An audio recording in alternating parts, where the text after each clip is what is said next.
I'll never forget the look on Patricia Bellwether's face when she used her HOA master key to break into my house.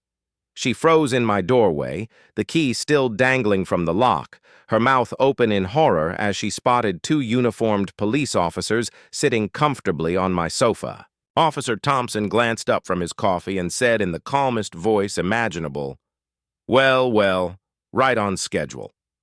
Patricia's eyes went wide as dinner plates. Her clipboard slipped from her hand and clattered to the floor. She stumbled, backward, tripped over my welcome mat, and landed face first in my potted geraniums. Let me back up 2 weeks and explain how we got here. My name is Daniel Morrison, and I've just moved into my new home at 4729 Maple Grove Circle in the Riverside Heights subdivision. After 30 years as a corporate accountant and an early retirement, I was ready for quiet mornings with crossword puzzles and lazy afternoon naps. The house was perfect. A modest ranch-style home with blue shutters and a tidy little garden out front. What could possibly go wrong in such a peaceful neighborhood? Enter Patricia Bellwether, HOA President Extraordinaire. She wore her authority, like a general's uniform, complete with a laminated badge that read, President Bellwether in bold letters. She showed up 3 days after I moved in, clutching a clipboard like a weapon, and wearing a blazer so stiff it could probably stand up by itself. "Mr. Morrison," she announced without so much as a greeting, "I noticed you haven't submitted your landscaping approval forms." I explained I hadn't changed anything yet. She pursed her lips and made a note. "Pre-existing conditions still require documentation. Also, your mailbox is 0.7 inches too tall." From that day forward, Patricia made it her personal crusade to uncover violations on my property. She measured my grass with an actual ruler.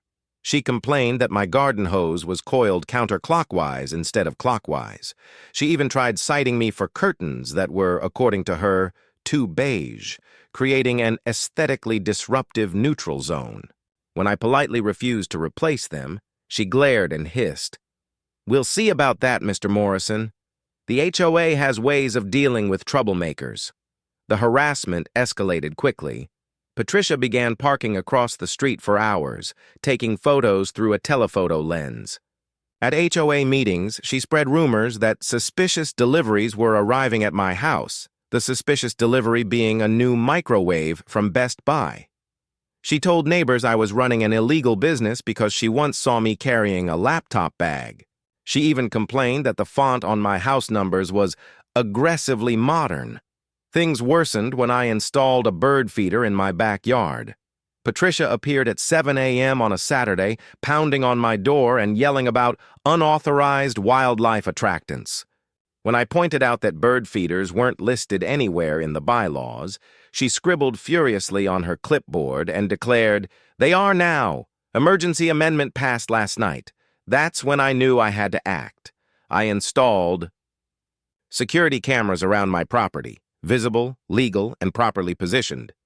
Patricia hated that.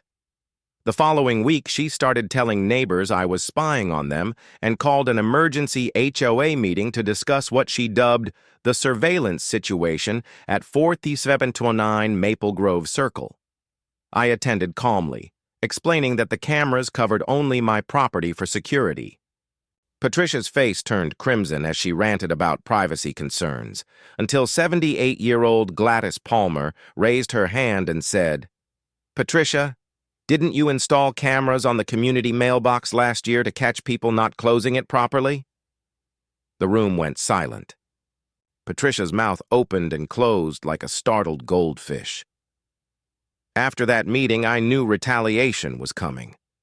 What I didn't expect was just how far she'd go. I began noticing subtle changes around my property. Trash cans slightly moved, small items shifted, signs that someone had been there when I wasn't looking. My doormat would be askew. Then one afternoon I came home to find my back gate swinging wide open. Nothing was missing, but it was obvious someone had been in my yard. I filed a police report for trespassing and showed the officers my security footage. Though the image wasn't clear enough for a positive ID, the figure in the grainy video wore what looked suspiciously like Patricia's signature stiff blazer. Officer Thompson, the one handling my case, sighed as he watched the recording.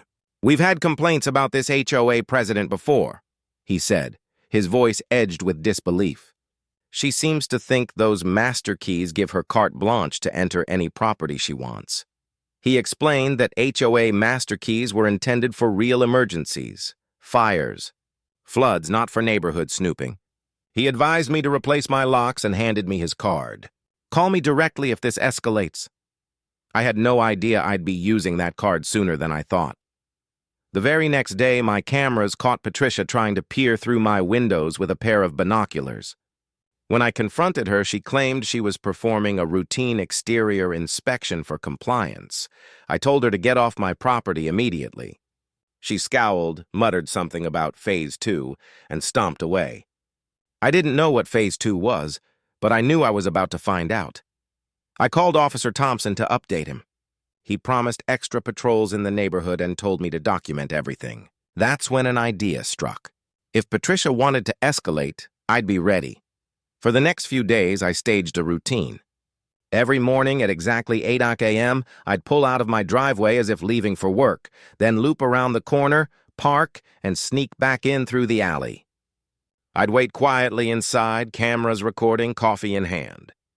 On the third morning, my patience paid off.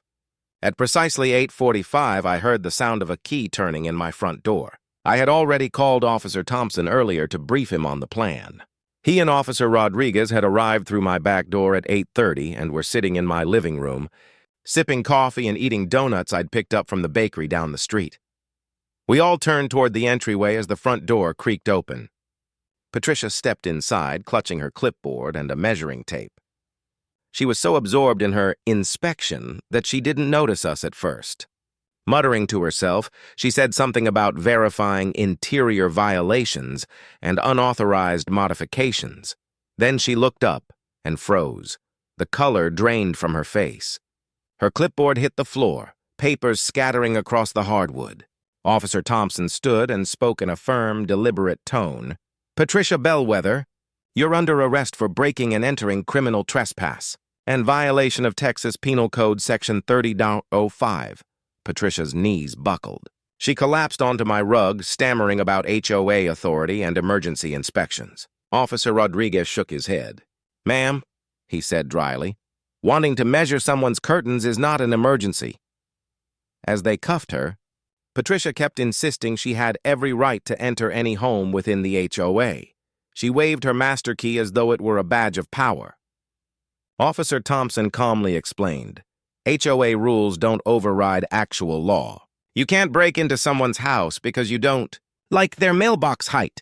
Her face flushed from red to purple as reality hit. She began rambling about her reputation and her real estate license, but it was over.